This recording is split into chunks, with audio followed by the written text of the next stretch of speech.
Live. What is up, everybody? We appreciate you guys for watching this video.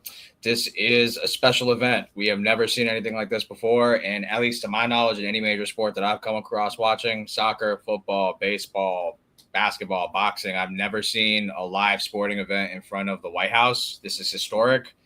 It's not your normal numbered event for the UFC. It's its own special entity. It's a once in a lifetime thing. We have two title fights. You could argue the two faces of the UFC right now in Ilia Topuria and Alex Pereira, as well as other compelling matchups that are interesting. A lot of people seem to think that this card is a lot of foregone conclusions, but you never know. I think the fight being outside weirdly could have some interesting intangibles to the fights, but all in all, once in a lifetime event. It's going to be on a Sunday night. This should be honestly on July 4th, America's 250th birthday. That is the anniversary we're celebrating, but for Trump's birthday, he's been to multiple events, so this is a special one indeed. If there's anything you guys like to add, feel free.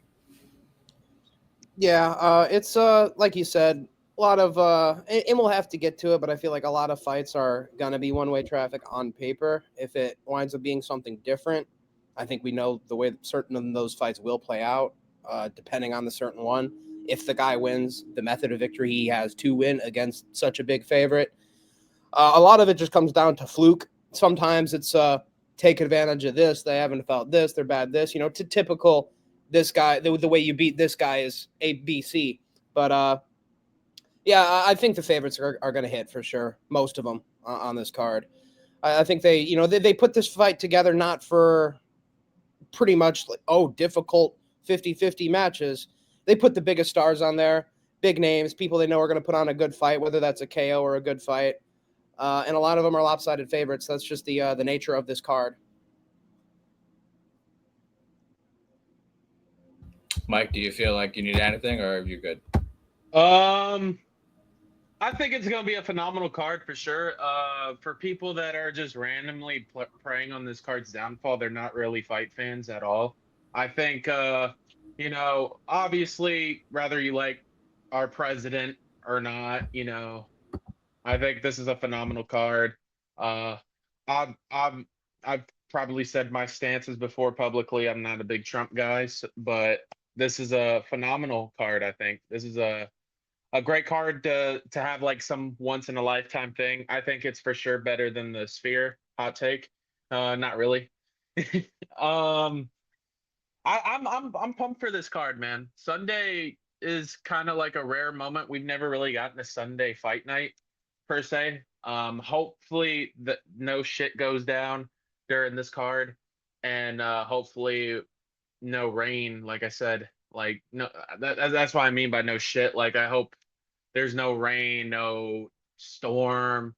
Like I'm hearing already that they're trying to do a cancellation till Monday. I hope not. Let's pray that this shit goes on Sunday.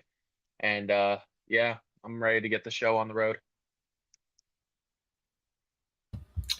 All right, without further ado, let's jump right on into the opening fight of the night. A banger in the featherweight division between former title challenger Diego Lopez, 27, up against surging contender Steve the Meme Machine Mark Garcia, 19-5. This is the first fight of 7 Americans out of the 7 fights. We are in the White House, so a lot of Americans on this card. This is a really interesting fight. Bit of a levels matchup, so to speak. Diego Lopez has had 2 title shots in 3 years in the UFC. Garcia's been in here since 2020, and he's now cracked the top 15. I think that shows the difference in competition that these two guys have faced. Diego Lopez, like, if you look at his UFC losses, it's a split decision in his debut to Movsar Evloev, and it's 2 championship losses against Alexander Volkanovski. Nothing to feel bad about there. As for Steve Garcia, he's been a guy who's kind of bounced around in multiple weight classes. He's had losses in bantamweight and lightweight and even featherweight, but he's found a home in featherweight. Since getting knocked out to Maheshate in Singapore at UFC 275, he's found a home at featherweight. Like, he's on a win streak. He's got multiple finishes.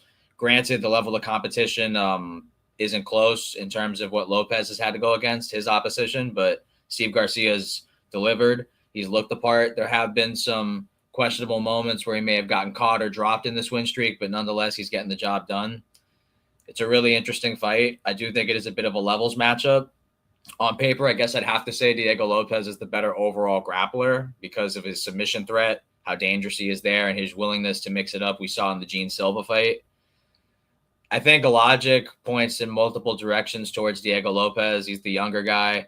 He's in for what it seems. He's the better overall grappler. He's fought better competition. It's a 15-minute fight. All of these things do point in his direction, but I've never been a man to really follow logic. Mike Alice could definitely attest to that. I've had some picks that are definite head scratchers, like I don't really see what you see, but that's what you see. But I think having fought at lightweight, that's like Steve Garcia is now the small featherweight, and I feel like his wins are good. Diego Lopez, Ortega, Dan Ige, the Gene Silva win is tremendous. That's a fantastic win, but I can't help but really feel Gene Silva fumbled that fight. And even if I do feel that, nonetheless, Diego Lopez finished him and got the job done. Respect to him. He's a good fighter. But I just feel like Steve Garcia's size, his boxing, his footwork, his reach is going to present some interesting aspects to Diego Lopez. I don't think Lopez, the gap in striking is like immense. I don't think like he's this technical counter striker where like, oh, if you slip, like it's immediately over. I feel like he's a guy who's going to go forward. Steve knows that too. I think the reach advantage for Steve is big here. I think he's going to use his lateral movement. And I think his takedown defense is also decent. Levels, we'll see if the grappling holds up compared to the competition that Steve's facing. But I think they're crazily enough, both guys are such finished fighters that I think there is a world where they'll respect each other. And I've seen Diego Lopez has actually been recently the guy who's been the more technical approach. And I've kind of seen that as well as Steve Garcia in the Calvin Kattar fight. In their last couple fights, like they are finish heavy fighters, but they've been trying to work on getting their game more evolved, like not having to rely on that and being more point oriented. And if it's that type of fight, I kind of feel like Steve Garcia is the cleaner boxer and it's got better footwork. So hot take, in a fight that we're expecting a finish, I actually think it's going to be more technical than it seems. And I know that both these guys everybody wants the bonus. I think it's like $1 million in crypto or something. But more importantly than anything, all these guys are going to want to get the win. Unless Diego Lopez catches Garcia or mixes in the grappling, I feel like he can have the leg kick. I think he's the better boxer. I'm going to go Steve Garcia by decision. You know, not a shocked prediction there from Tony. He's been hinting at that fact for a while. This fucker has also been trying to say he's a clone of Steve Garcia. I do see it though. I'm gonna go with Diego Lopez. I was gonna go with Steve Garcia once it got announced, like kind of like a crafty vet little pick there. But I like it's not. Once you like do your research on these fights, I did a whole bunch of research for this card. Steve Garcia's wins, I don't want to take anything away from him. Calvin Kattar isn't a bad win, but it would have been a good win like back in like 2020 maybe. But now it's kind of like age to be like a wash ass New England cartel win.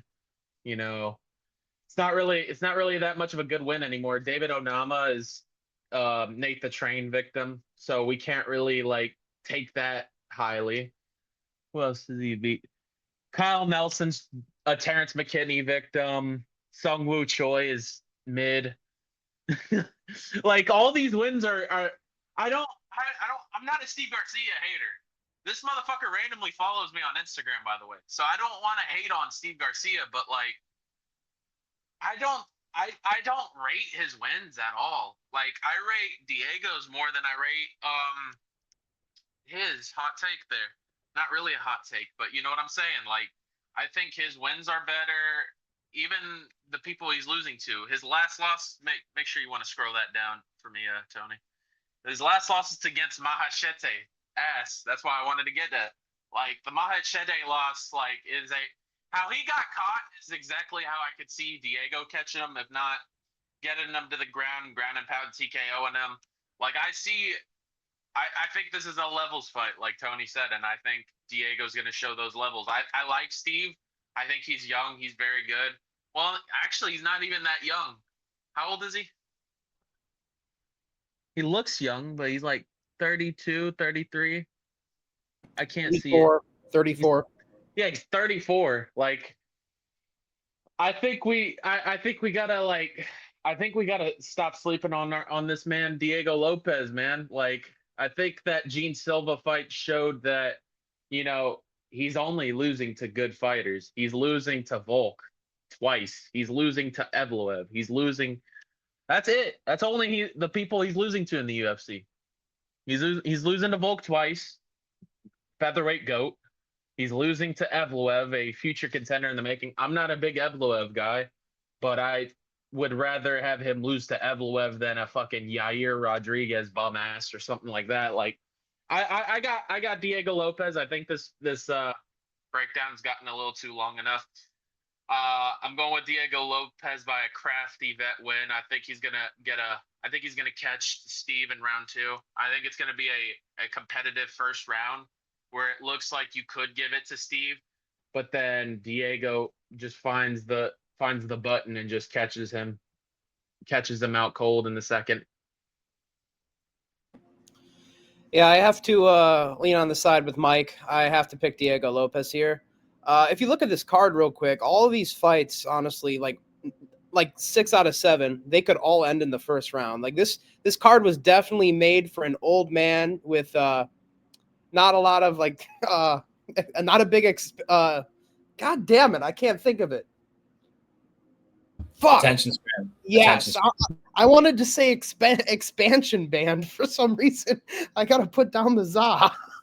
But yeah, Steve Garcia, Diego Lopez, just looking at their UFC career and their records, despite Steve Garcia being the older guy, he has the smaller record with more, I think he has less losses than Diego. Diego has the larger career, though, despite being younger. And usually when you see a guy with a larger career, usually they're older or they've at least taken more damage. Diego's had none of that. I think Diego, I think the power itself is close between him and Steve Garcia. I think the boxing is probably close. The kicks and all that, I think Diego has the edge. The grappling is the big edge for Lopez, along with the experience. But the biggest thing here for Lopez is chin. Steve Garcia has been slept pretty much at every weight class, at every walk of his career. He's been slept at bantamweight. He's been slept at featherweight. He's been slept at lightweight against bums. You know, and I understand Diego Lopez and Steve Garcia both kind of had a resurgence. When Diego came into the UFC, that's a different Diego than the one that was fighting Brito and the one that was gassing out and getting ground and pounded on the regional scene. That being said, these moments of Diego Lopez looking weak as far as a recent memory are more few and far between. You remember him, he fought Volk with 2 busted feet and lost. It's Volk. He had a war with Volk in the first fight, lost. He arguably could have beat Evloev, the number 1 contender, but lost. Steve Garcia's are getting slapped by bums that aren't even in the UFC anymore, like Mahashate. Fucking Alon Cruz, a bantamweight, I want to say beat him in the Contender Series. That guy was in the UFC, and he got fucking murdered by, Baby Medic in, 20 seconds. And, I mean, Medic has gone on to look pretty good. But I'll be honest, that was a worse Medic than the one that was getting TKO'd by Jalen Turner. So I don't look at that as something great.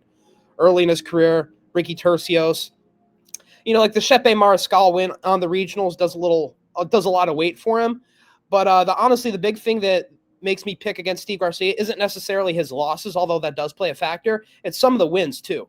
Obviously, I think Chase Hooper, the way he did him, pretty much flawlessly. He looked good against Melchizedek Costa in the second round, fucked him up bad, but Melchizedek Costa held his back for pretty much the entire first round.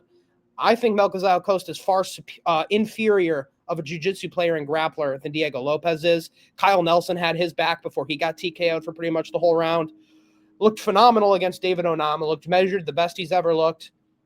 But there's a couple things here that makes me think this resurgence for him isn't just him necessarily fixing all the holes. I saw Calvin Kattar land the exact same strike on him that Mahashate did and slept him. Obviously, different weight class, withered Kattar. Probably can't crack the same that he used to. But I just don't like that hole's still there.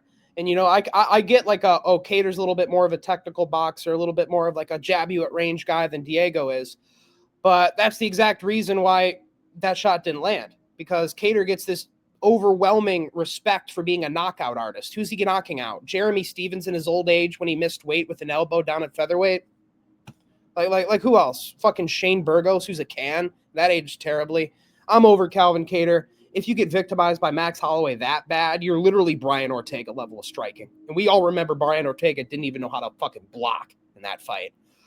You know, Diego, good calf kicks, underrated calf kicks, good grappling game. I think those are the big X factors here against Steve Garcia in a solely pretty much boxing matchup. If you have the advantage in the grappling, that changes the game. And if you can work the lower calf, that also changes the game.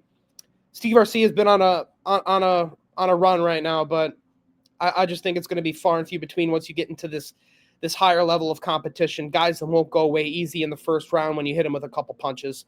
Diego was eating the fucking kitchen sink from Gene Silva in the second round, and I think Gene Silva is a better boxer than Steve and Diego.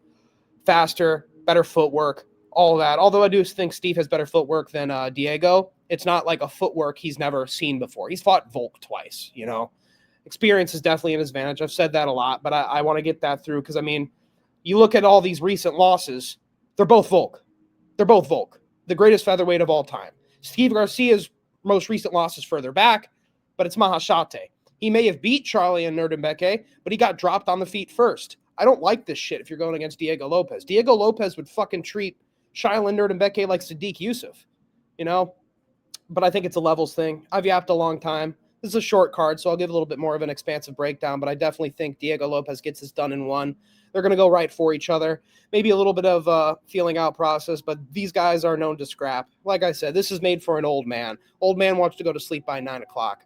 You know, take a couple naps in between. This will be a first-round KO. Then we'll have 15 minutes before the next fight. Diego Lopez, first-round KO. His boxing's honestly pretty clean. The way he put that four-piece on Ortega was pretty nice. And Steve Garcia is just hittable. Lopez is too, but Steve doesn't have the chin. Lopez does. End of the first round, TKO. All right. As we move on to the middleweight division, where we have Bo Nickel 8-1 going up against Kyle Daukaus 17-4. Interesting fight here in the middleweight division. Bo Nickel, I'd like to say I have a good read on like his fights. I mean, it's a short career. He's only had 9 pro fights, but I've gotten every UFC right with him. The only time I picked against him was the RDR fight. I can't help but feel this fight has similar intangibles to that. I would say with like the frame of Kyle Daukaus. I think he's relatively similar size to an RDR, but I don't know if he's as good of a grappler as RDR is or if he's as effective in the clinch. Bo Nickel, I would say, is the better wrestler in this matchup for sure, given the credentials and things like that. But I gotta say, like in his UFC career, I haven't, outside of like maybe like I can't even really recall like most of his like wins is like a head kick, it's like a punch, it's like a sub. I haven't really seen him have like consistent top time for a long duration of a fight. I feel like Daukaus can like challenge him in those areas. I think in terms of competition, RDR is better than Kyle Daukaus, but this is still like when you look at the list of opponents Bo Nickel's had in his career, you can put Daukaus in the top 3. I reckon. Like this is not a guy who's 35 or older. This is not a small middleweight. He's, I think, the hungrier fighter, honestly, because this is his like second stint in the UFC. He had to earn his way back in the regional scene after he had some losses. And you look at his 4 losses in MMA, say what you want about them, but they're all UFC. He did get ground and pounded by Eric Anders. Bo Nickel, I reckon, could have a similar like power with his overhand or something like that. He got kneed in the clinch to Roman Dolidze. He lost to Phil Hawes when Phil Hawes was good, and he lost to Brendan Allen fairly early in his career. He didn't even have 10 pro fights in that fight. So all of his losses are UFC caliber. Same with Bo Nickel. It's a closer fight than I think people want it to be. I rate his wins as of late more than Bo's. Bo did have a really nice head kick against Adolfo Vieira, but Adolfo Vieira just lost a decision to Eric McConico. I don't really know how to gauge that. Whereas Daukaus, he first round KO'd Michel Pereira. He exceeded my expectations in that fight as an underdog, so that's really impressive. And then he pretty much club and subbed GM3. I picked him by sub in that spot because everybody was picking him by knockout. I felt like if the sub presents itself, he's going to want to have that feather in his cap. I'm leaning. I'm going to go Kyle Daukaus. I respect Bo Nickel, but unless he's going to have to show me something for the first time in his UFC career. He's going to have to show me that he can have legitimate, like, long durations of top time, because I feel like outside of an overhand or a head kick, like volume, output, experience, size, like clinch, I reckon Daukaus is better. So unless Bo Nickel is just like absolutely slamming bro on his head, like or being on top of him for at least 8 to 10 minutes of a 15-minute fight, I don't really see how he's a minus 300 favorite. And I think Daukaus is dangerous on the ground with his sub game. He's got 12 subs out of 17 wins. Go to the body on Bo, keep it standing. I do respect Bo Nickel too, and I'm very high on him, but I don't know. This fight's dangerous unless he's just mounting Kyle Daukaus. Like, I don't get it. So this is a show me fight. Bo's going to have to show me. So I'm going to go Kyle Daukaus by. He got TKO by RDR. He's never been subbed. Do y'all want to say he gets subbed, like club and sub? I'm a gamble. I'm going to go second round club and sub Kyle Daukaus in a fight where I do think Bo Nickel early is going to the takedowns, but ultimately, like, Daukaus is going to find ways to scramble, get back up, land little investment shots to the body and things like that. And then it'll be a round. Bo Nickel edges it out and takedowns, but Daukaus is still in the fight. We like language going into round 2. He pushes the pace, raises the intensity. He closes the distance, pushes up Nickel against the fence, starts going to the body. Nickel shoots a panic takedown into a choke for Kyle Daukaus in the second round. Back-to-back upsets to start the card. Hot takes for me on this one. This one I'll excuse for Tony. This one ain't really like a bad, anything could happen in this fight for sure. Spoiler, I am going with Bo Nickel. Not really a spoiler. I'm pretty much stating that I am going with him for sure. I'll explain why. Not only that he lost to Eric Anders, that was a horrible loss, but they had a whole grappling rematch in the fight. They had like a grappling rematch and some, I don't remember what it was. It was like, I think it was like that invitational grappling match or fucking one of the ones that you see at Karate Combat. One of those grappling matches that him and Eric Anders had. And Eric Anders won unanimously. It was a unanimous decision loss in a grappling match to Eric Anders, and last time I watched it, like, it was just him getting blobbed on by Eric Anders, and I think Bo Nickel could probably get him onto the ground and do some crazy shit. I don't know if he'll finish Eric Anders. At first, I thought it would be like some Bo Nickel boring split decision, but I think I'm going to go with a ground and pound TKO second round for Bo Nickel.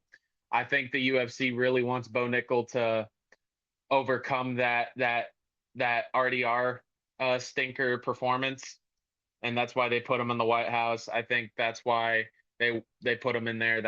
He's also a Trump glazer. He also wants to go golfing with Trump. I could so see them showing the part where he wins the fight and he goes golfing with Trump later on. I'm going with Bo Nickel, ground and pound TKO in the second. He gets Kyle's back and just starts whamming shots. If Eric Anders can get your back that easily, Bo Nickel can. This is a tough fight. In my opinion, the toughest fight to predict on the card for sure. I do think if this was on another card, people would look at the Daukaus pick a little bit more seriously. I think, with the whole White House and the White House scenery, I think people are kind of forgetting that Bo Nickel hasn't really been tested. And, everybody knows he wants to win. He should win. Trump wants him to win, all this stuff. But Kyle Daukaus ain't no bitch. He's a big guy, and he can grapple, and he can strike. And, this might sound like a hot take, and I'm sure it is. I think Bo Nickel's more dangerous on the feet than he is on the ground. And I know that sounds crazy just hearing it, but if you look at his stats, he is not holding anybody down. He's not even shooting takedowns on some guys. He's not shooting on Rainier DeRitter and Paul Craig because he respects their grappling too much.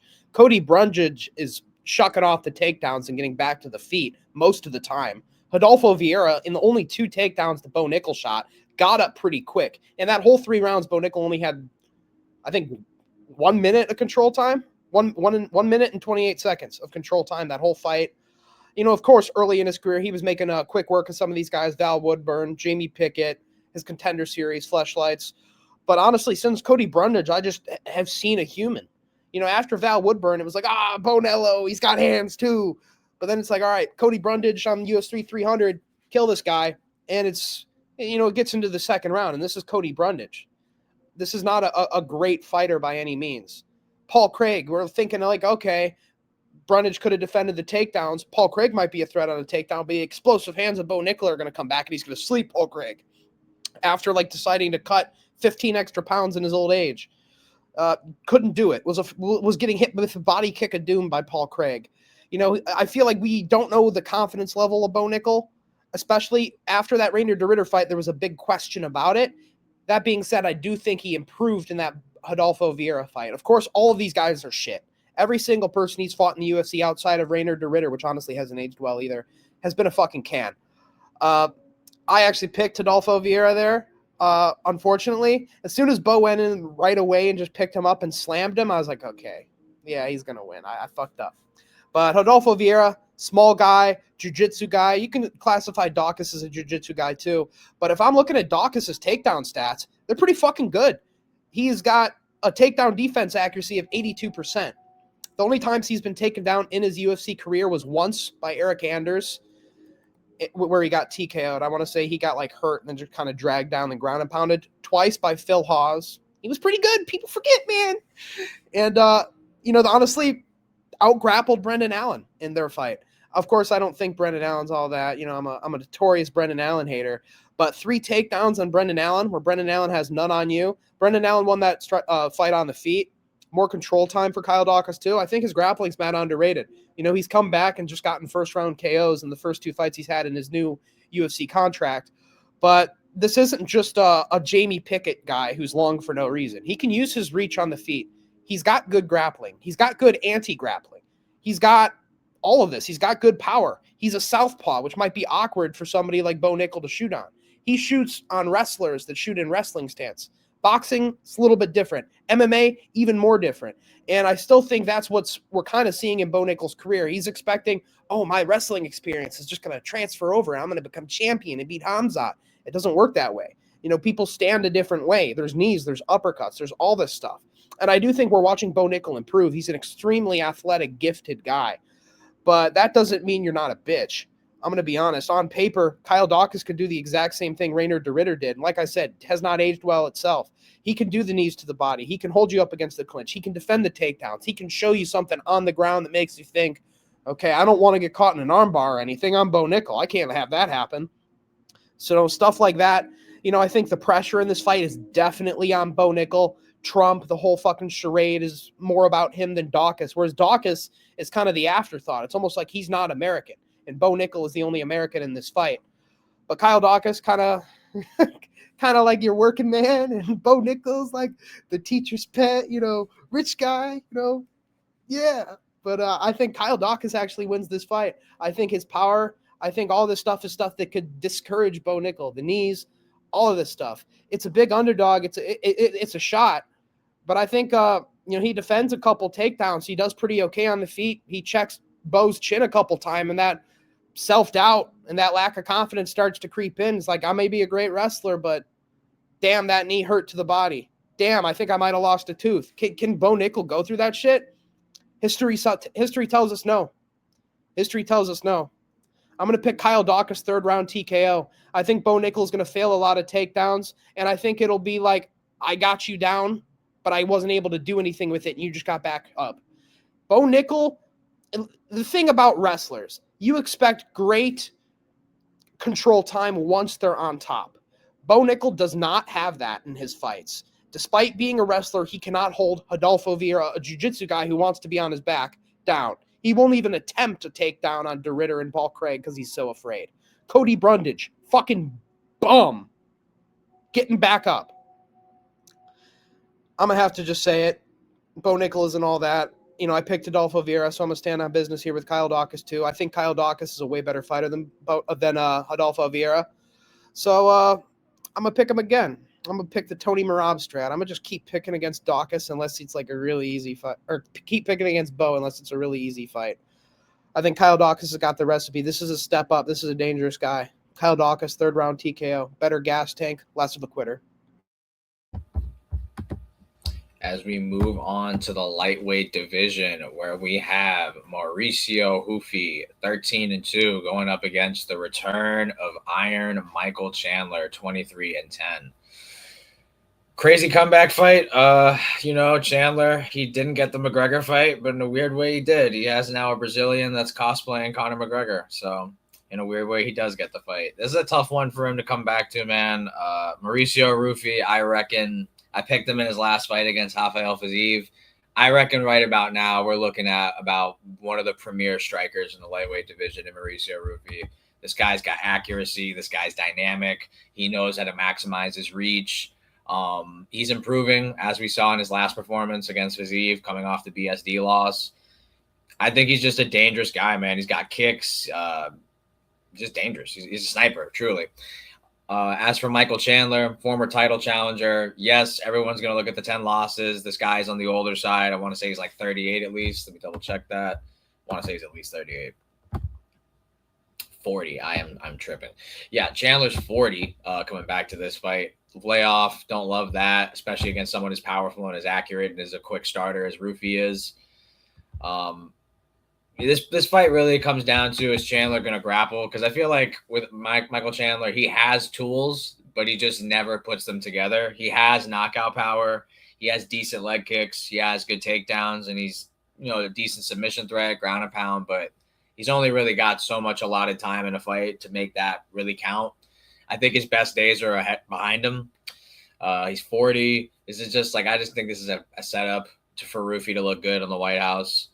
I really want to go Michael Chandler. I really want to see him test the wrestling of Mauricio Rufi, but I can't in confidence do that given the layoff, the accuracy, the speed, the power, all of these things. And if you go rewatch his last loss against BSD, he did lose that fight. He did tap. He did get folded under pressure. Not folded, but he crumbled under pressure. Go rewatch it. He landed good shots on BSD that I think would sting and rock a lot of fighters. And he even landed a flying knee on BSD, and BSD took that shit and still was in on the takedown. I don't know if Chandler can do that coming off the layoff. Really would love to be wrong here, hoping for a Chandler fucking just slam TKO or just wrestling fucking masterclass, but I can't do that in confidence. I got to go Mauricio Rufi. I think I'll go second round TKO. I give a round of respect to Michael Chandler.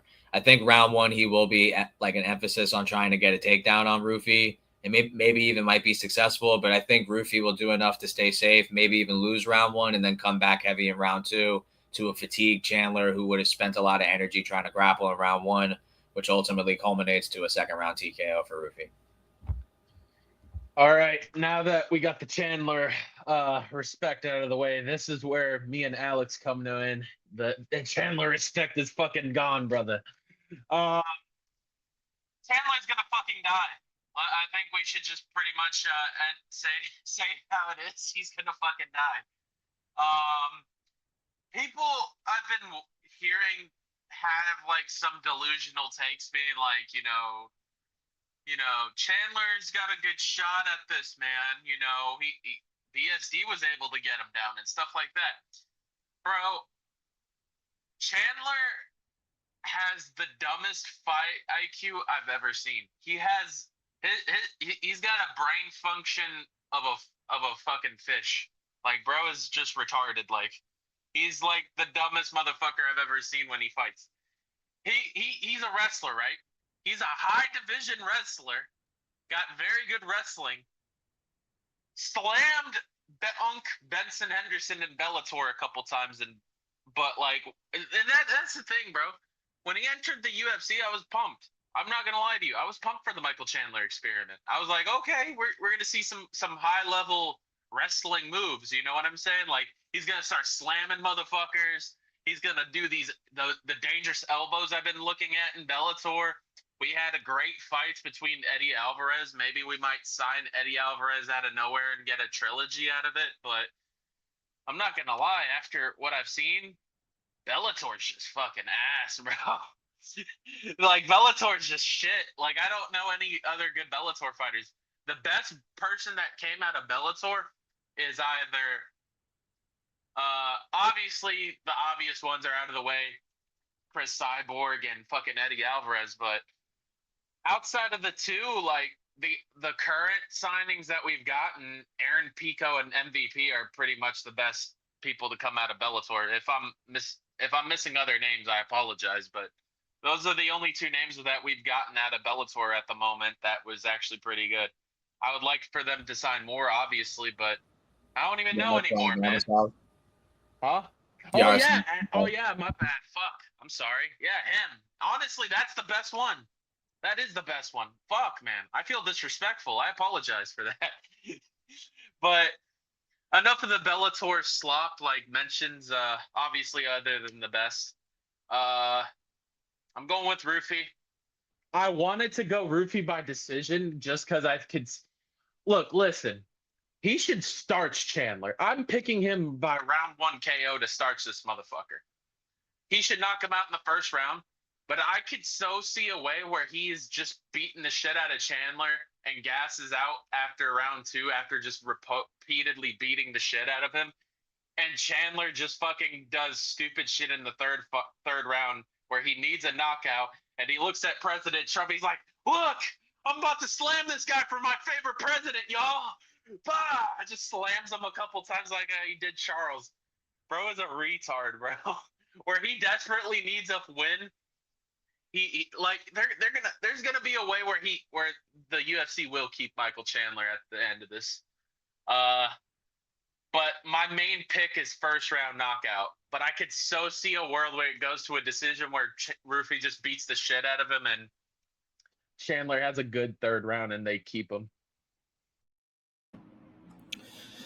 This is an interesting fight solely for the reason that kind of that you guys mentioned. Michael Chandler can grapple, usually should grapple, usually doesn't grapple. But Rufy, that is his weakness on paper from what we've seen through the Benoit fights. There was never another fight, but in his UFC career, that has been the weakness. You take him down, you sub him. Chandler, he's not a big submission guy. He's attempted one submission in his whole UFC career against Charles Oliveira, which was a guillotine, which isn't even really a submission at this point. Michael Chandler, good grappling, like I said. If he used it, this could be an interesting fight. We could be sitting there thinking, oh, shit. And when it comes to like the Tapology contest for the copy of UFC 6, underdogs are going to do it. If you believe Chandler is going to use his grappling for some reason, if you get Chandler right, you're going to immediately be in the running. And that's kind of what I want to go for with Daukaus as well. But outside of like underdog picks, or if you really believe he's going to use his wrestling, I would question why you believe that, to be honest, just because history hasn't shown us that Chandler wants to wrestle in the UFC. Honestly, it doesn't even feel like Chandler wants to win in the UFC half of the fucking time. I was just talking about how Bo Nickel doesn't shoot enough. He shoots more than Chandler by almost double. He shot like takedown average was like 3.2, I think, for Bo. Michael Chandler's is 1.9, just under 2, and his takedown accuracy is 41%. Like, for this all-American wrestler, if you're shooting takedowns, we expect you're getting them. He's really not. He's getting them less than half of the time. And, I get it. Some of these guys are good wrestlers. Charles Oliveira, Paddy Pimblett, although I honestly don't think they're known for their takedown defense. And then it's a bunch of strikers that have shitty takedown defense. Dustin Poirier, Justin Gaethje, Dan Hooker. Not that he even really shot takedowns in those fights, but stats say when he did shoot takedowns, he got less of them than he got of them. And I just don't like that going into a fight against Mauricio Rufy where I have to pick you to grapple. And now I'm looking at, even if you do grapple, you might not win. I don't like it. Rufy's young. He's a Conor clone. It's going to be funny on Twitter after because Conor is going to, go off. If Rufy could have beat him, I could have too, type of shit. And, Mauricio Rufy, I didn't know this before just looking at it, but I remember asking you guys earlier a couple weeks ago, where did he go after the Fighting Nerds? Apparently, he opened a new training facility in New Hampshire. What is a Brazilian striker that lives in the Northeast that you could think of off the top of your head? Pereira. Yep. And I don't know for sure that they've had training together. I'm sure they have, but if they haven't, I'm sure they will in the future. And I think that'll help Mauricio Rufy's striking is going on. And not to mention, Glover's there. That's going to help your grappling. Same way it helped Pereira's. I think that's a good region for him to be living in and training in going forward. especially after coming just off of probably his best camp of all time with Volk, where he looked the best he's ever looked. Got put on the back foot a little bit, but against Fiziev, when Fiziev kind of went crazy with the kicks, Chandler does like to go forward if he does go that retard way. But I'm going to be honest, defense-wise, way worse than Fiziev, less technical striking, less proper defense, all that shit. He's just a wrestler with an overhand at the end of the day. And I mean, when you're an aggressive and you have power, you can really make fights look like you're equal in striking. He was a way worse striker than Justin Gaethje. I think Mauricio Rufy sleeps Justin Gaethje. I think Mauricio Rufy's a better striker than both. The X factor, of course, is Chandler's wrestling if he uses it. But stats say even if he does, it's not going to be that effective.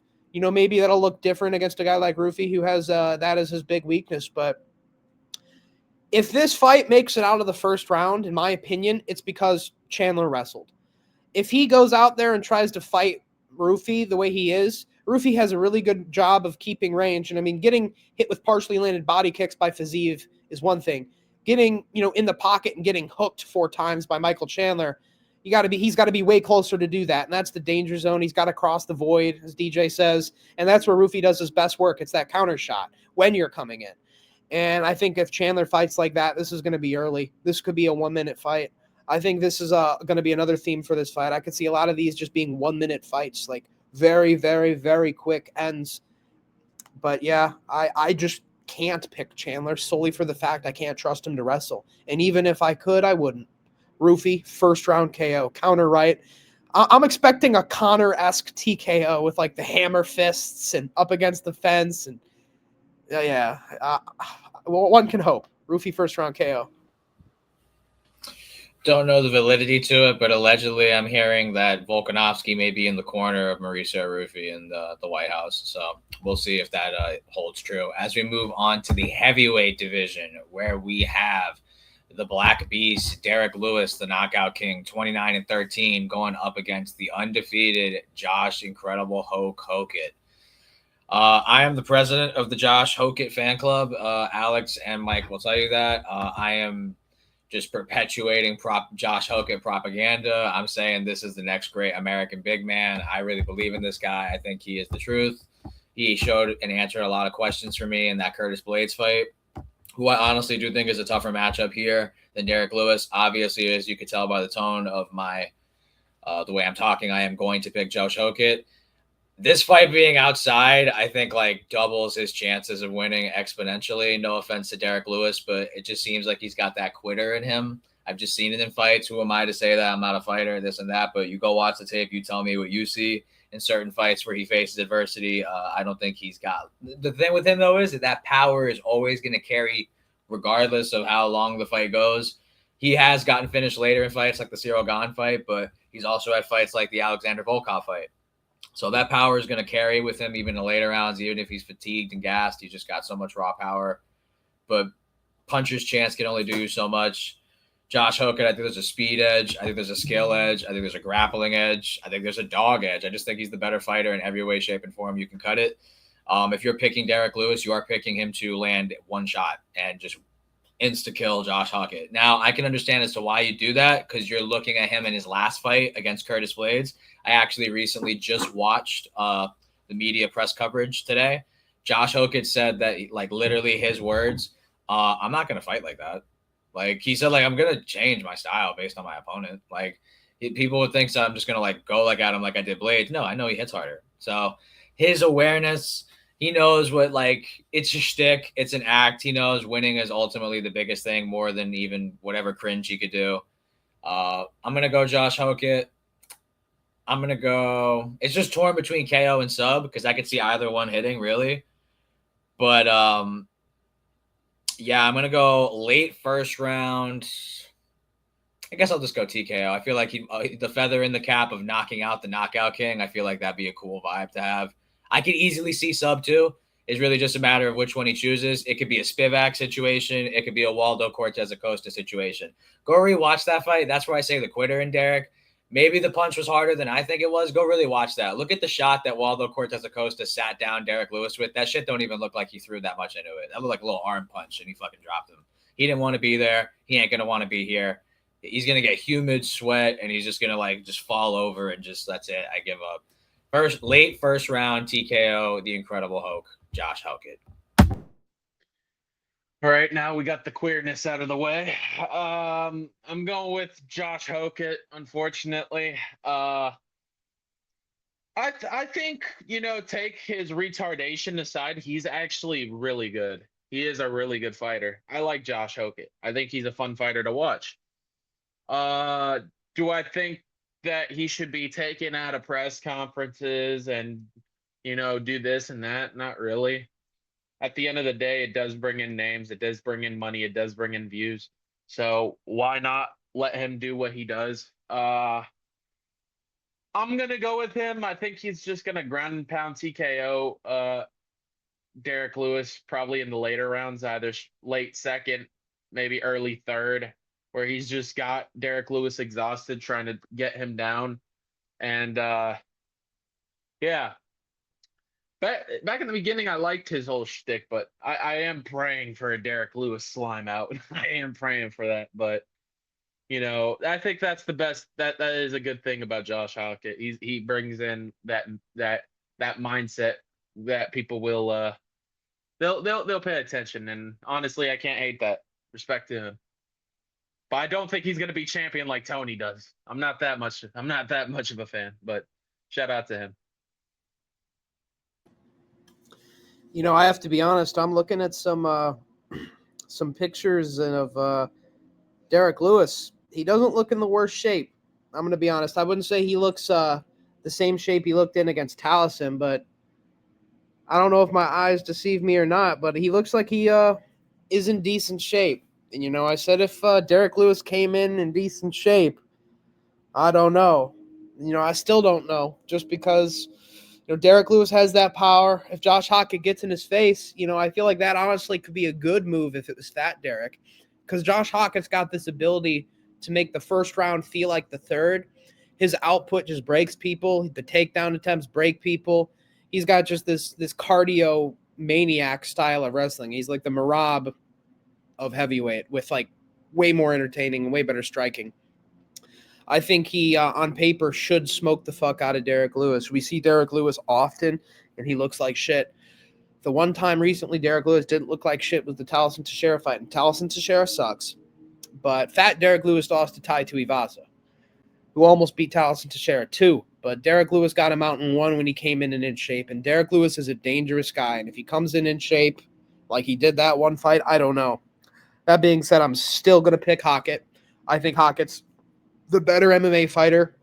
Derek Lewis wins by fluke 100% of the time. That's just how he wins.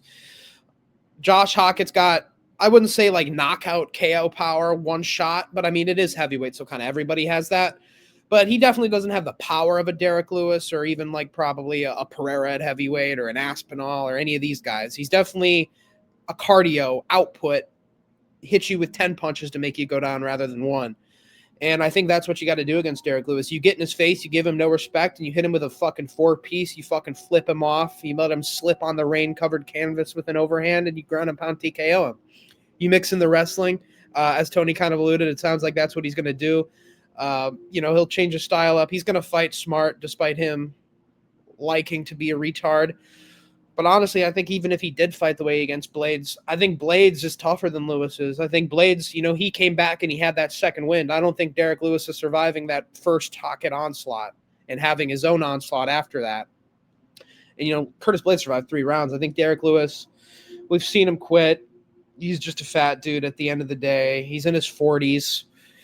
I can't not pick Howkett here, even though I think in shape Lewis is, alive. He could always land that shot. But I have to pick Howkett. He's on a rise here for a reason. Trump wanted Derek Lewis there. I don't think that's going to end up well for him, because I think he's like a big Derek Lewis fan. But Hockett's going to run through him. I'm going to be honest. If I was Trump, I'd be sitting in the audience fucking clutching my pearls, just hoping Howkett doesn't mention the Epstein list or anything else.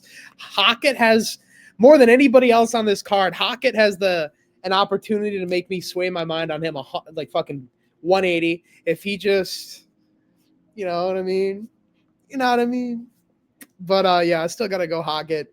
I'm going to go first round knockout. I think he'll just get in Derek Lewis's face. Even if he takes a little bit more patiently, I think Derek Lewis is just not going to be able to deal with the speed, the combo work, the output, and the well-roundedness of Josh Hockett. Josh Hockett did just have a war. I could see Derek Lewis putting him out with one shot if he lands on that chin. He went through one of the greatest fights we've ever seen. It took a lot of damage only a few months ago. So I could see Derek Lewis doing it, but I still have to pick Hockett first round KO. Younger guy, faster guy, doesn't win by fluke, wins because he's actually good. Clean sweep, as we say. The Incredible Hulk trumps the Knockout King, the Black Beast, as we move on to the Bantamweight division, where we have former champion Sean O'Malley, 19-3, going up against Canada's Aiemann Zahabi. Interesting fight here. Truthfully, I think this is a matchup that's made for O'Malley to look really good here. I'm actually gonna let like one of y'all could take the lead on this one. Okay, I guess I'll take it from here. Yeah, I think I'm gonna keep it a buck. I was just talking about this with my friend today, when we went to the gym and stuff. He asked me how much of a chance would I give O'Malley. I think this is not really a fight to talk about. I think they made this fight tailor-made for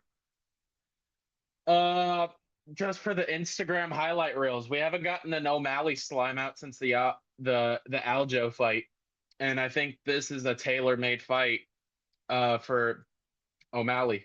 O'Malley hits hard, man, and I know the Song fight wasn't a good display from him, but he was able to rock Cheeto while others couldn't rock Cheeto. That's that I do rate, even though Cheeto is a heavy bag. I do rate that a lot. And he was able to hurt guys like Piotr Jan and stuff like that. Like O'Malley has power still. People are kind of starting to forget that, man. Like, people are starting to forget that a little bit. Like, I think he does have power. I think I've said it before, man. Aiemann Zahabi's ass to me. I don't know what it is about him, but there's something about him that's ass. People like to mention that he trains with Firas Zahabi, and Firas Zahabi's his brother, and this and that. Firas Zahabi's a great coach. No disrespect to him, no disrespect to GSP, but they're not holding the control for him. There's no they're not taking the control for Aiemann. No, they're not fighting for Aiemann. Aiemann sucks in my opinion, bro. Like, look at all of his fights. None of them have been great performances where we're like, this man's a top contender. The Cheeto fight arguably could have lost. Aldo fight, he should have lost. The Pedro Munoz fight, where sorry about that. The Pedro Munoz fight, you know, it's just, I just don't think he's good. He's shit. It's probably going to be a long breakdown. I'm just going to keep it short. I think he's going to get slimed out in the first round by O'Malley. I said it. I think O'Malley is just better than him. People are probably going to act like they're probably. I hear more people picking O'Malley than most. But if people are just picking Aiemann Zahabi, they might just be thinking that he just looked shit against Song. And I don't think Song's that good, but he's not as bad as Zahabi to me. Zahabi is just ass to me. And Canadian, by the way. BT Dubs, Canadian. You know, that's a horrible thing. And I think, like I said, this is a tailor-made matchup for O'Malley. He's going to slime him out in round one, and he's probably going to handshake the president or some shit like that, and we're probably going to get an Instagram highlight reel KO from O'Malley. But yes, the Sugar Show will be back, and now that Merab fucked his nose again, it's always broken, by the way, ladies and gentlemen, but we just like to say that it's broken for now on. But I think now that Merab's out for the time being, I think if he is out, this is just a good layup to make Piotr versus O'Malley too, and I'd probably pick Piotr. But yeah, I got O'Malley first round, slime out.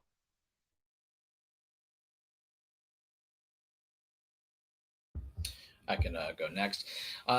In this fight, like I said before I gave it to Mike, I think this is a tailor-made matchup for Sean O'Malley, and I'm going to say something that, without context, would look contradictory to what I said earlier.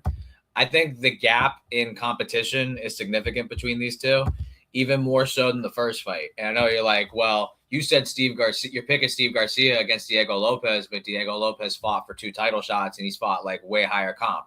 Right. What I don't like is how he's looked against that level of competition. You could argue if you put Steve Garcia in those fights, he would look worse, which I get. Whereas O'Malley, I've seen him against that higher level competition. Yes, he lost a decision to Merab the first time, got finished the second time, but he beat Piotr Jan, who I think not only is the champion now, but before not too long ago was projected to become the bantamweight GOAT. Maybe even still has an opportunity to do so. The point I'm making is that I think this gap in competition is more warranted because I've seen O'Malley rise to the Aljamain Sterling. I've seen him rise to the occasion against higher level competition. Whereas, hate to be that guy, Diego Lopez, he's kind of 0-3 for me in those fights. At least O'Malley is 2-4. He beat Jan and Aljo. He lost to Merab twice against high level comp. I'll take that over that. But going back into this matchup, this really just comes down to me Zahabi ain't as good as a wrestler as Merab, and he ain't as good as a boxer as Jan. And I know he's not a better kicker. What can he do in this fight? And even if I'll play devil's advocate, let's say this is a close decision type scenario. You think the UFC is going to give it to the 14-2 Canadian over the 19-3 American on the White House card when we could potentially have Jan O'Malley title fight, the rematch? We saw it in the 3-rounder. Now we get to see it in the 5-rounder. It'd be fucking striking galore. I don't think they choose Zahabi at 38 years old over that. And to look at his win streak, too, like Mike was saying, it's not that impressive. The Cheeto fight, he got hurt, and he willed that one in Canada. The Aldo fight, he arguably lost the first – I don't think it's arguable. He lost the first 2 rounds and then manifested a big 3rd round to win a decision there. The Javid Bashraf win was good, but it's lost its luster as of his cutting in the UFC. And yeah, just if Cheeto's hurting you and tracking you down, I saw what O'Malley did. So I don't want to be MMA math guy, but I mean, if he's hurting you, O'Malley ain't letting you off the hook. So I think this is set up for a KO, a snipe on the White House lawn. Give me Sean O'Malley. I picked him to KO Song Yadong. That was not the best pick in hindsight, given his durability. But go rewatch that fight, particularly that 3rd round. If O'Malley's landing shots like that, he's KOing him. Give me 2nd round TKO, Sean O'Malley. 2nd round TKO. Yeah, feature fight of the night, Sean O'Malley. This is the definition of the UFC and not Donald Trump. Donald Trump pretty much told Dana in the UFC, I want the Americans to win. I want O'Malley to get a 1st round KO. You remember when he used to do that? We need that again. And then Dana pretty much is all right, handpicked Aiemann Zahabi for that purpose. A lot of these matchups I feel are like this, although a lot of them are kind of the opposite. I'm going to be honest, a lot of Americans are going to get fucking slimed, but this is one where it's handpicked for O'Malley to win. And Aiemann Zahabi just really isn't that good. I agree with Mike on that. I think, like Tony said, he's not a better wrestler. He's not the best wrestler O'Malley's ever fought. He's not the best boxer O'Malley's ever fought. Definitely not the best kicker he's ever fought. And, they have Cheeto Vera on both of their records. Of course you could say, O'Malley lost to him and Zahabi didn't. But that's honestly only if you're a faggot. We watched the second fight and O'Malley pretty much fucking 50-44'd him, whereas Zahabi arguably lost. Zahabi arguably lost to Aldo and Cheeto. And I'm going to be honest, Aldo's still pretty good. He's dangerous. There's no reason you should be arguably losing to Cheeto. Not right now. That guy does nothing at range forever. And that just kind of shows us, man, if he's able to, fucking connect on Zahabi, he couldn't lay a glove on fucking O'Malley. I think Zahabi's going to be able to land a glove on him. He's going to be shooting shitty takedowns. I think the best thing Zahabi has in this fight is honestly his coaching. He's very well coached. They come in with game plans. He's not bad at any one particular thing, but he's just, compared to Sean O'Malley on the feet, he's shit. He's not a terrible striker. He knocked out Arichi Lang for the unranked portion of the division is pretty good. But this is a different thing than the unranked portion of bantamweight. That's why I like bantamweight so much. You have some of the greatest strikers in the world in the top 15. O'Malley, Jan, at one point, Sandhagen, Dillashaw, even pioneers like Cruz, Aldo, but the unranked section isn't the same. Knocking out Arichi Lang isn't the same as knocking out Aljamain Sterling. Beating Ricky Tercios isn't the same thing as, beating somebody else that O'Malley's beat, Piotr Jan. This is different. And, he's been on a good win streak. But if you take away the Vera and the Aldo fight, what's his best win? Fucking Pedro Munoz in his last UFC fight of his career, pretty much. Just isn't a good look. I think Cheeto and Aldo won, like I said. I'm looking at this win streak as this guy's pretty much unranked. He's not a bad unranked guy. He beats most unranked guys. He's very well coached and he's well-rounded. But there's a big jump from beating all these unranked guys and old guys that you should have arguably lost to in their 40s or just when they sit at range and do nothing like Cheeto, versus fighting a top 5 striker, a guy who, if he knocks you out, is going to get a title fight against Jan in a rematch that we all want to see. It's just different levels. He's never fought anybody the level of O'Malley is, which is funny because everybody treats O'Malley like he's fought nobody, but he's fought Piotr Jan and Aljamain Sterling, two of the greatest bantamweights of all time. And Song Yadong, who's another very viable top 10 guy who we saw fight recently. Fucking Zahabi's just not on his level. I think Song Yadong would sleep Zahabi. So I'm definitely picking Sean O'Malley to do it. And, like I said, I think, Americans might not succeed too much on this card, but I think they made sure without a shadow of doubt that O'Malley had a very easy fight, one that he could get a highlight reel KO on. And I think that's what we're going to see in the first round. Zahabi is going to, play that distance game. And honestly, he's just going to get picked apart until he decides to move forward. His strategies are going to change. He's going to go to the corner and be like, hey, this backing up and boxing on the back foot isn't going to work, Heyman. We're going to need you to go forward a little bit, mix in the takedowns, box him, dirty box him. And that's when he's going to die. Second round KO for O'Malley. Could be late first. I think after Ayman Zahabi's like, man, I got to get in range. He's done. I think O'Malley, late first, early round second, big straight hand, and then ground and pound finishes him off. One of the best American performances on the card.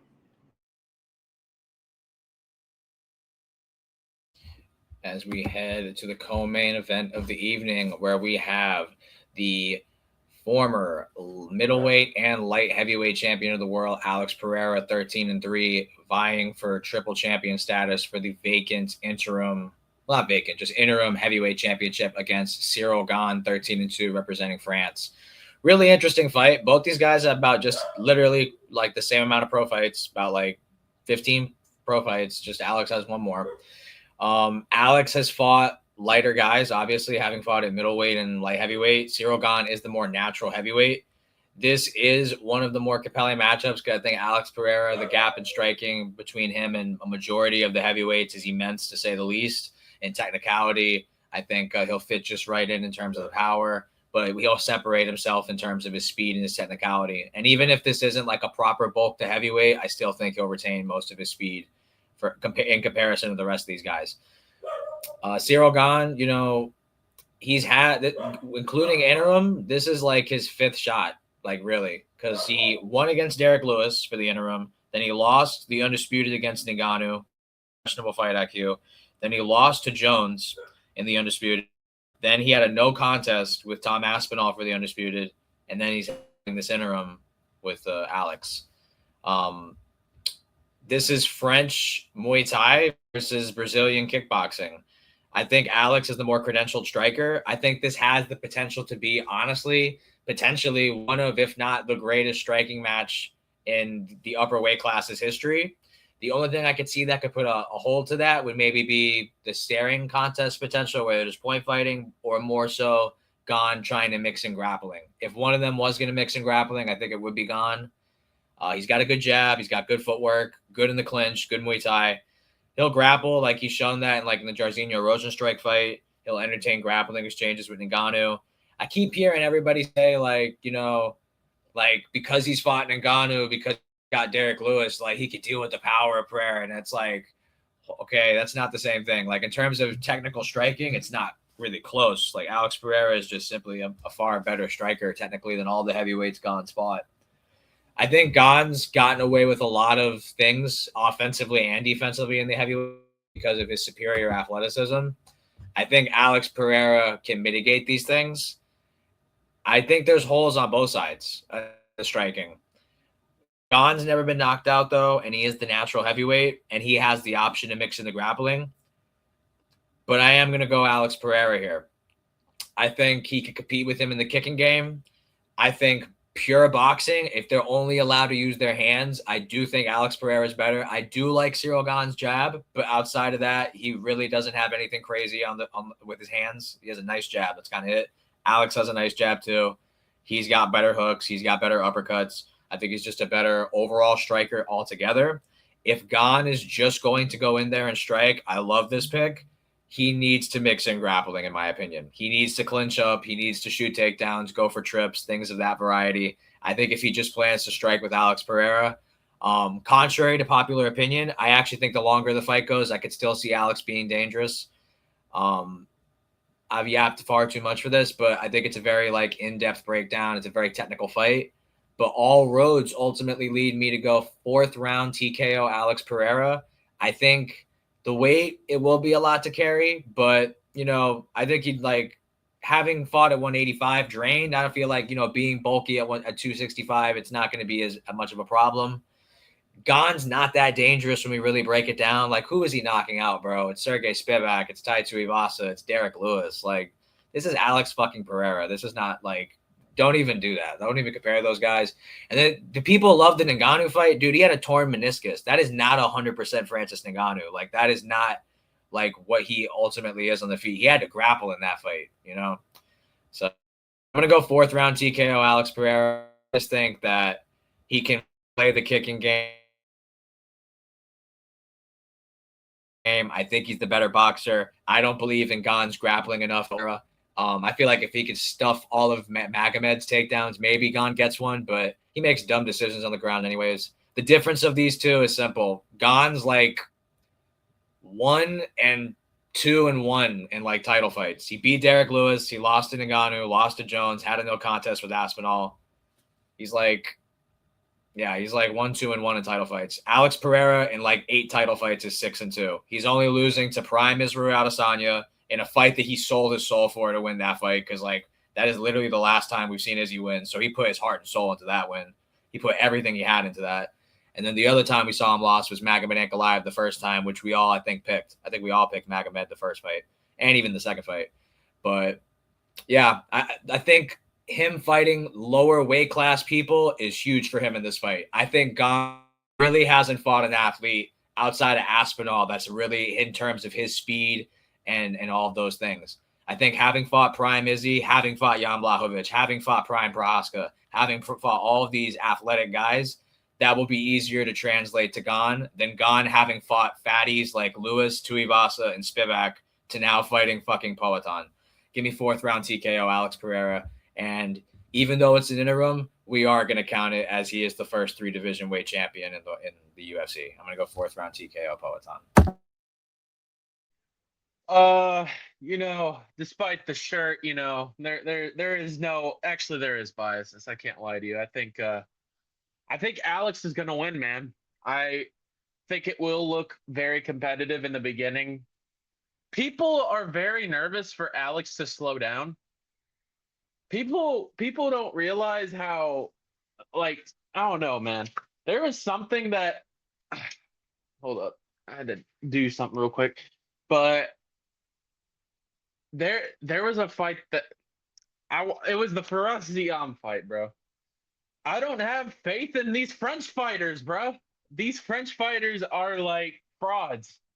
I remember back in the day when they were making the come up oh, these, I'll give Benoit the benefit. I'll give him a pass because he is now on a streak now and he's on the top ranks and stuff like that.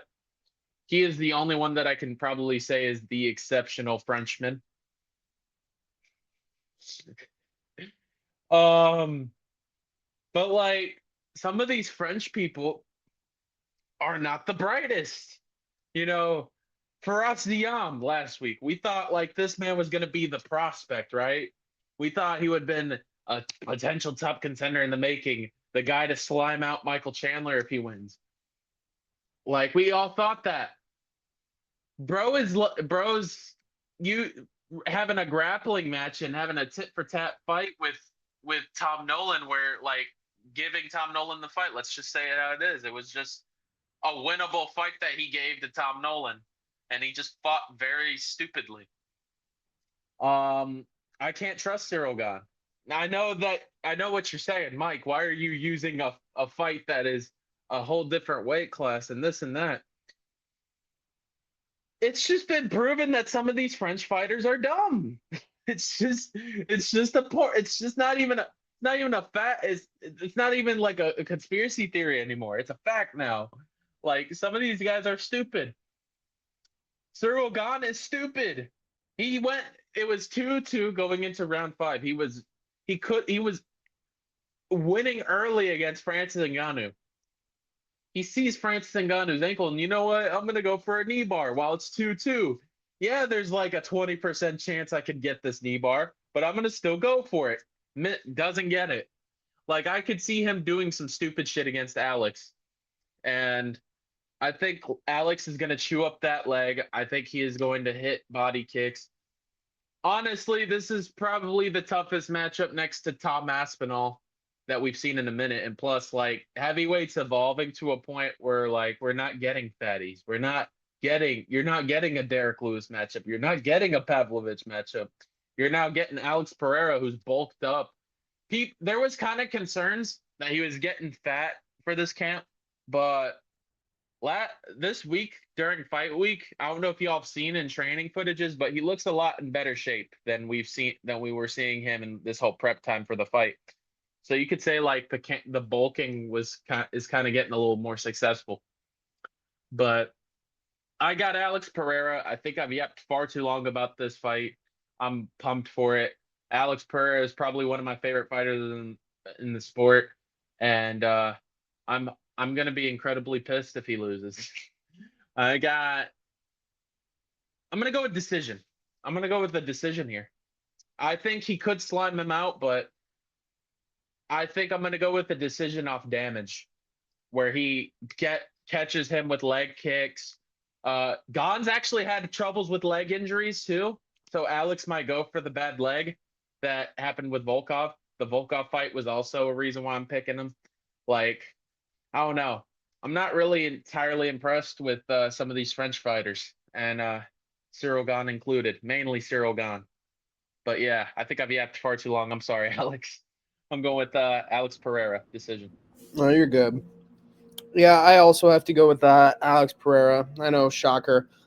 Cyril Gahn and Alex Pereira is a compelling matchup, though, just because it's two strikers. They're going to fight on the feet with each other, and anything could really happen in heavyweight. That being said, even though Pereira is the middleweight, the light heavyweight, we all think he has more power. We all see him, and everybody else sees him as the bigger knockout artist in this fight, despite him being the former middleweight and Gahn being the heavyweight. Pereira should knock him out, I think, within 5 rounds. Pereira's never gone 5 rounds outside of the Ankalaev fight where he lost. I think Pereira's got a 100% finish rate in the UFC as far as his wins go. I don't think he's won a fight in the UFC by decision outside of Bruno Silva. That was a decision. The Jan fight. Yeah, Jan as well. But I guess what I'm trying to say is Pereira, more often than not, wins by knockout. If you wrestle him, you can probably extend that fight to a decision like a Blachowicz did or a Bruno Silva did. And Gahn could too. Pereira lost to Quamela Tony, which, that's pretty bad, but that was a long time ago. Gahn could maybe mix in the wrestling and push it to the later rounds or a decision. But I think if this fight is 5 rounds, Alex Pereira should knock him out within the 5 rounds if it stays solely on the feet. Even though if anybody does decide to wrestle, it's more than likely Gahn. Gahn isn't known for it. He's still a striker. He wants to strike at the end of the day. That's what he's comfortable doing, just the same way Alex is. Of course, they have slightly different styles, and I think the one thing that could benefit Gahn is the footwork, the movement. Show him like, hey, like you got slower over time. I've always been this speed. I'm used to being this heavyweight speed, and I'm still fast for this division.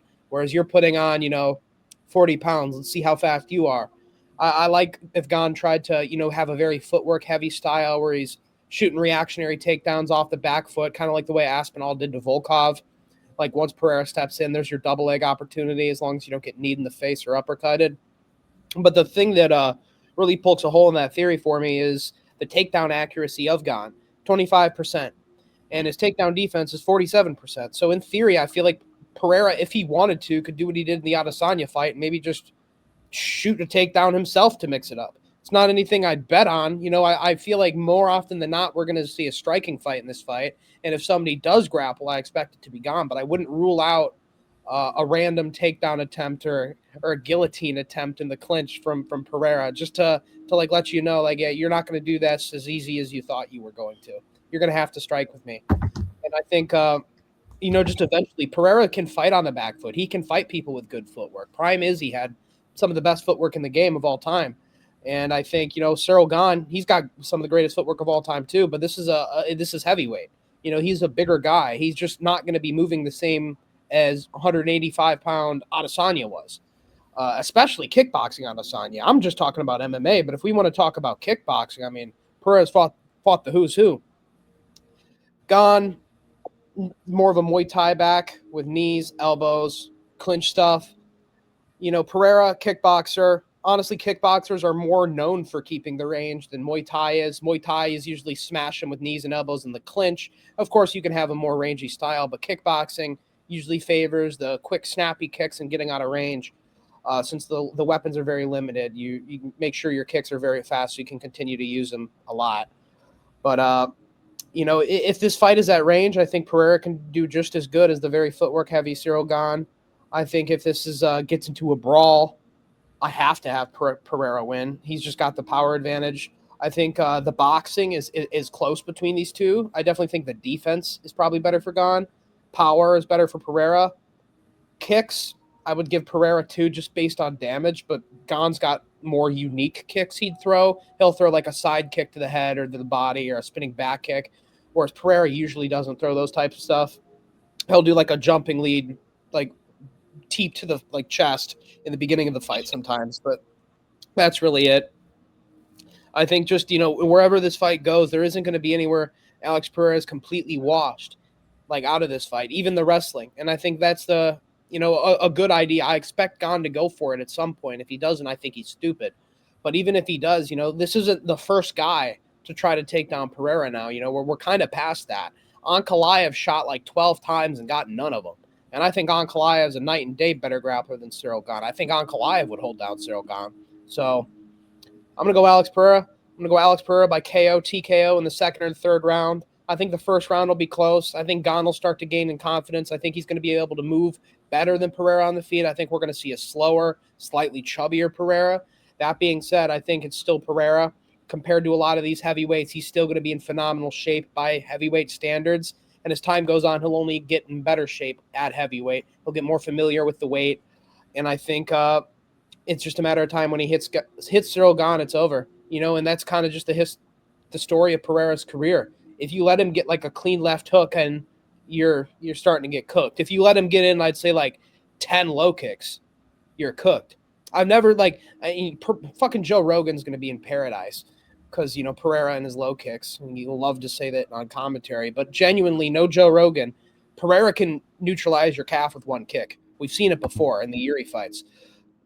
That is something that can happen. I've never seen Ciryl Gane's leg kicks do that amount of damage against anyone other than Derek Lewis. And that's just his knees giving out under the obesity. I got to go with Alex Pereira by KO. Typical Alex Pereira stuff. Chops the low kick, starts popping the jab, knees to the body, and then boom, left hook, step in overhand, something. First 3-belt champion is crowned on the UFC White House lawn. Pereira gets it done. Early third round KO. Clean sweep in the co-main event, as we all believe Alex Pereira is the first 3 division weight champion in UFC history. To the main event of UFC 250 Freedom for the lightweight title between undefeated phenom Ilia Topuria going up against Justin the Highlight Gaethje, 27-5. This is the last dance for Justin Gaethje. Clap it up. You know, he made it here. I think the time, though, for Gaethje as an underdog to cash is past. I think the matchups against Fiziev were successful for him. I knew to fade him in the Holloway fight. Everybody was saying he was going to retire Holloway. I never for a second. And then wins the rematch against Fiziev and then pulls off the upset in the interim lightweight championship against Paddy Pimblett earlier this year. He won that fight, but I can't help but feel like he showed his age in that fight, not in a good way. I thought he looked lethargic. I thought he looked hittable. I thought he looked like he was hurting Pimblett for sure. Props to Pimblett's durability being showcased in that fight, and even out grappled Pimblett. So props to Gaethje for just having the right game plan and everything all together. But I do believe, even in comparison to, because like you have to say, like Gaethje's fought just about everybody in the lightweight division's history outside of like a Makhachev, but even then he fought Prime Habib, or at least exiting as Prime Habib. This is a different level though. Even to the Poirier fight, the Oliveira fight, we know Gaethje's only fought top 10 dudes for his entire UFC career. I do think Ilia Topuria is a different level even to that. I think Ilia Topuria has the potential to be the greatest fighter of all time. I can't think of really an advantage that Gaethje has in this fight, quite literally. The only things I can say for him would be he likes to dirty box in the clinch.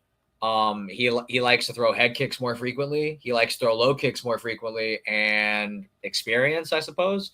And I guess he's gone 5.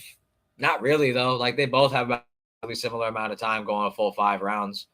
But outside of, like, dirty boxing, like, and I wouldn't even say that's an advantage there because I actually think very hot take. I think Ilia Topuria could win battle in this fight. Hot take to many.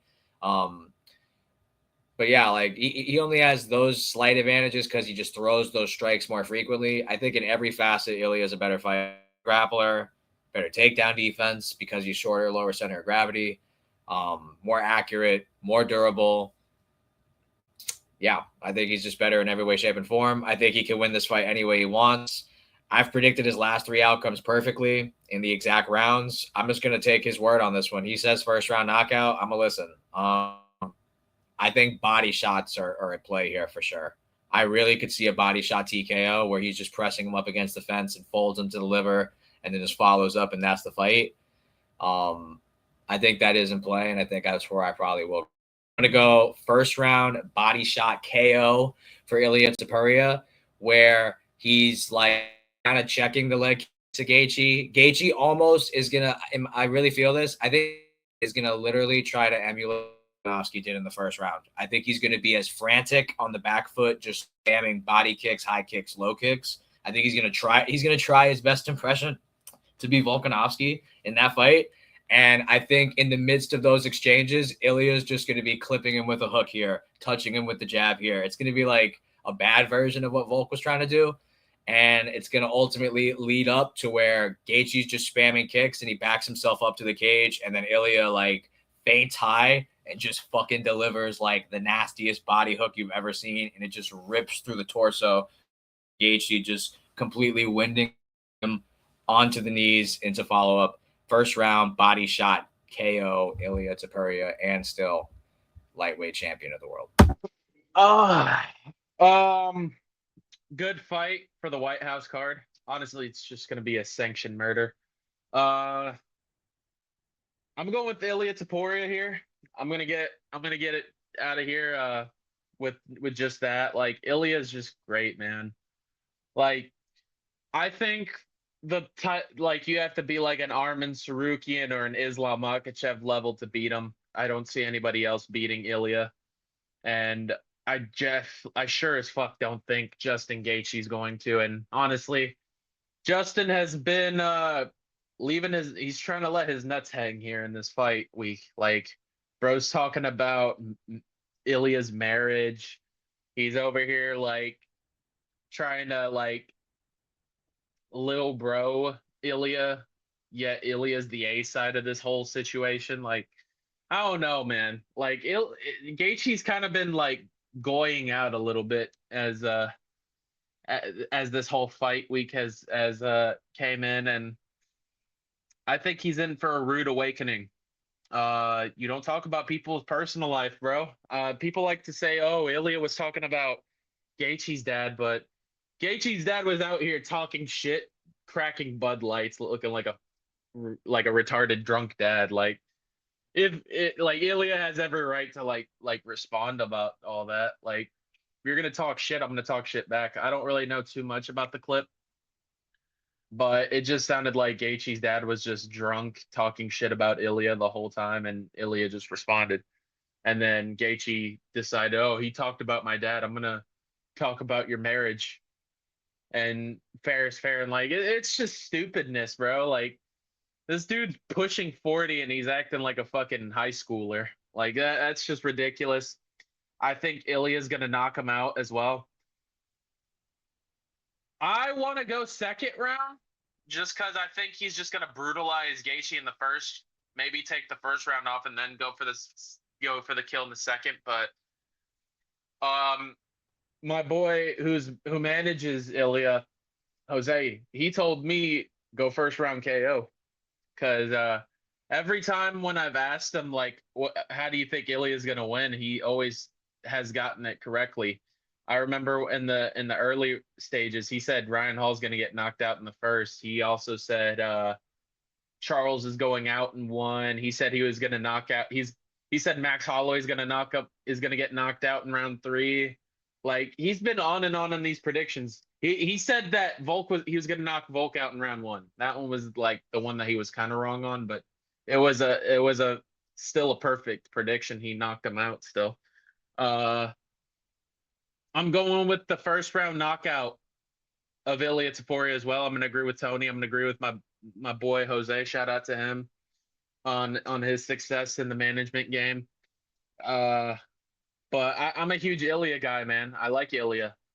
When his name was brought up, I was high on him, watching him knocking people out, and to hear that he was this Greco-Roman wrestler in the early stage of his career, to now knocking motherfuckers out in round 1, 2, or 3, like that's insane to me. Shout out to Ilya Taporia. I think he's gonna retire Justin Gaethje in the White House, and I think it's gonna be like, I think he's gonna get a lot more hate in this and after the fight than he has his whole career. Just because I think what's gonna happen is after he knocks out Justin, I think he's gonna do the T thing, and then one of his coaches is gonna fucking get the fucking white rose they've been promoting. He's gonna throw it at Justin, and he's gonna go to his dad and flip him off. I think it's gonna be like the Adesanya Pereira son situation, but more reasonable, just because there's been a lot of beef going on. But who knows? We'll see how it goes. I think they probably will bury the hatchet after the fight, but I think Ilya is gonna aura farm after the knockout, and I think it's a fair aura farm. Ilya Taporia via first round KO. I think he's gonna time the body shots like Alex said. Michael Chandler was able to get the body shots going. And I saw Patty land some decent shots too in the last fight. That last fight with Patty and Gaethje just made me think Ilya's not losing anytime soon. So I got Ilya. I'm done yapping. I apologize for going this long about it. First round knockout. I'm gonna keep listening to this man until he actually gets his predictions wrong. I'm gonna keep going with Ilya's predictions until he is proven wrong. Yeah, not a huge surprise on who I'm going with. You know, I think the canvas is going to get real slippery and rainy, and it'll help that rolling thunder kick. You know, if Justin Gaethje is the winner at the White House. No, I'm just playing. No, this is more than just fighting, which I do think this represents something in fighting, but I think it represents not just American fighters, but America. We're not the guys we used to be. We got to make a change, because Justin Gaethje is going to get fucking killed. Michael Chandler is going to get fucking killed. Steve Garcia, I believe, is going to get fucking killed. Half of the UFC fighters that are in like the American ones that are facing other countries are going to lose, I believe. You know, Bo Nickel Dacus, win-win. Hockett Lewis, win-win. O'Malley, I think, is the only one I'm like truly confident in. Like, yeah, this will be like the Americans win over the Canadians, because we always do. But like Ilya's a fucking problem, and Gaethje's like turning him into the meme Ilya. Like, you talked about the kids, Justin. I hope your family get the casket for you soon. You know, he's Anton Chigurh maxing, and I like Ilya a lot. He's one of my favorite fighters. But just as like American fighters and Americans as a country, we got to do better. We're falling off, and Justin Gaethje is the symbol of that right now. Falling off hard as a fucking ton of bricks off a skyscraper. I'm gonna be honest. Not that he was really ever on, but like just the fan hatred towards him now. Like it was only the hardcores that it was only really like, he complains, he eye pokes, he fucking complains like a bitch. But now it's hitting mainstream with this whole Gaethje shit, thanks to Sean Strickland. And Gaethje, like, I don't think the Americans want you to win. You know what I mean? Like, I'm going to be honest. Like, I'm an American. You guys are Americans. I don't want Gaethje to win. To me, he doesn't represent America. He represents the establishment, somebody they want to be in the main event to lick their boots and kiss their ass. You know, and unbeknownst to them, because they're not real ball knowers, they put him in here with somebody who's going to literally fucking kill him in the main event on the fucking White House lawn, in front of his family, in front of his president, in front of his country, on the biggest stage, probably one of the most watched, definitely the most streamed event of all time. I do believe I can say that. After talking all that shit, this is a very selective, unique type of embarrassment only Justin Gaethje will ever feel.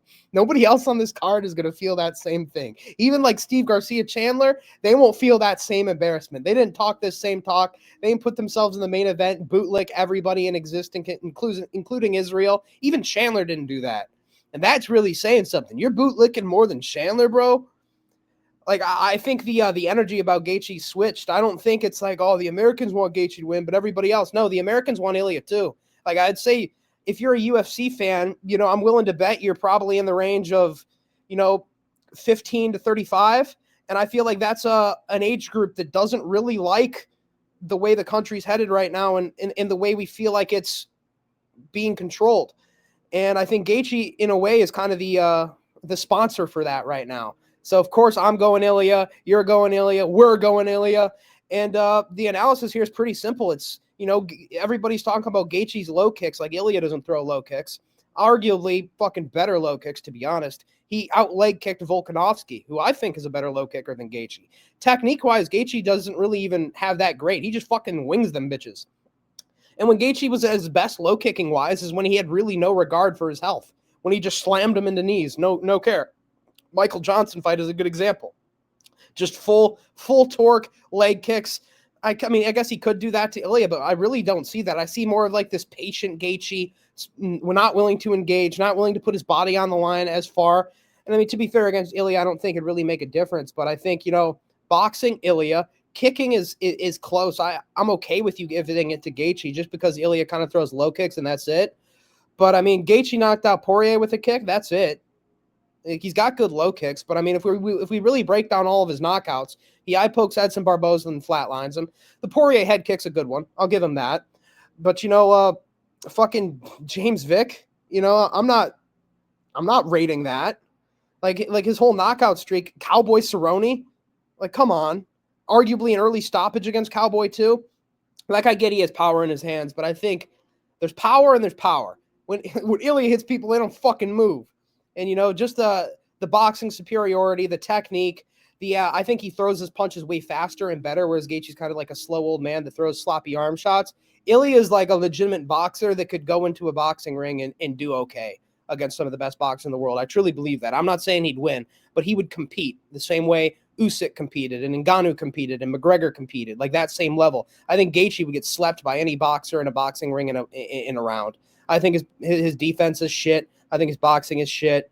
He never uses his wrestling, but he just, he's like the dude on Call of Duty that only starts trick shotting once. I could have used my wrestling. I could have. I don't want to. I don't want to use my wrestling. Okay, Michael Chandler. Ilya Topuria, honestly, if he decides to grapple, this fight is really over the minute he does that. People talk about him like he's just a boxer, like he doesn't have kicks, like he didn't hold fucking Oliveira and crucifix for a round and fucking maul him with elbows, immediately get up and sleep him. Gaethje just cannot deal with that. He is not an Oliveira level of ground game whatsoever. We've seen that fight too. Oliveira raped Gaethje. Topuria raped Oliveira. You know, MMA math doesn't always work, but I feel like when you have guys like Ilya, like these truly generational talents, fighting a 38-year-old washed-up Justin Gaethje that's only here because he beat Paddy Pimblett, which arguably we kind of got a lot of things confirmed about Paddy. Striking really isn't that good. And he can eat a shot, but he's got no defense. These are things we kind of already knew about Paddy, and Gaethje took advantage of it. And Paddy didn't shoot a takedown. I swear to God, if Ilya ever gets hurt in this fight, he is not an idiot. He will shoot a takedown. I know he got head kicked by Jai Herbert, and everybody's talking, oh, the head kick, the head kick, the head kick. If he gets head kicked, he is fucking shooting a takedown, and he's surviving that shit. He's got a great chin. He doesn't take a lot of damage in his fights whatsoever. So I trust his chin is relatively in the same shape it was in that Jai Herbert fight, if worse comes to worse and he has to eat a big shot.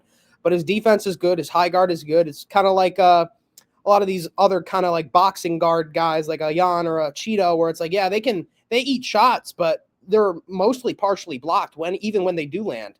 So, you know, I've kind of talked all I need to talk about this fight. I think Ilya smokes him any which way it happens. I agree. First round, I think once the exchanges really start going with the hands, that's it. You know, there will be a feeling out process probably, and shortly after that, I think Gaethje's going to fucking sleep. And Trump is going to be like covering his eyes and being like, or he's just going to be smirking, like looking up with like that Trump shit that he does. But yeah, you're getting smoked. Ilya Taporia is the Katniss Everdeen of this Hunger Games. Murders Gaethje in probably less than 3 minutes, less than a round for sure. In a round, brutal left hook, right hook KO. Gaethje goes flatline KO'd. He's asleep for a minute or two. Ilya's a different level, and I definitely have him getting it done by first round KO relatively early. Just to add on to this even more so, a month ago I tweeted, like, you know, I feel like since the Strickland Hamzat fight that is just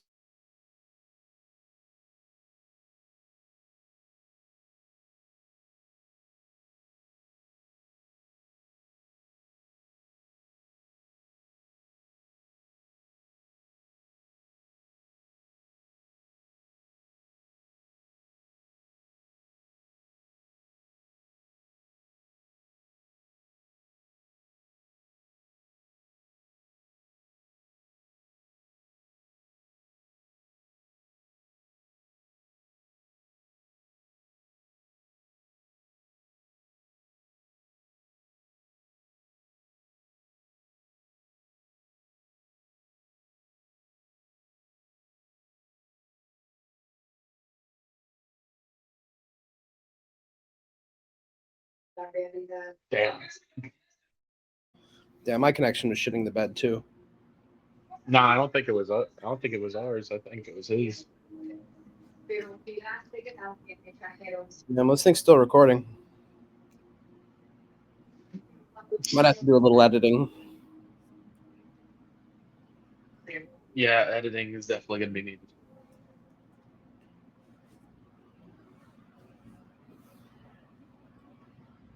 Ilya Toro.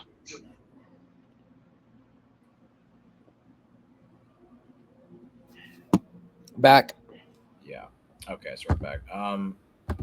Just really briefly, just a month ago I tweeted, like, ever since the Strickland and Hamzat fight, I feel like everybody's just been saying anything can happen ever, and that's like for vibes we're picking Gaethje, but like legitimately, I think in every facet of mixed martial arts, like for specifically the Hamzat Strickland fight and the Jan Merab fight, I felt like there were legitimate paths for those upsets to occur. Strickland had a legit cardio edge. He has really great anti-grappling. He's defensively sound, volume. Like, there's a legit case to be had there.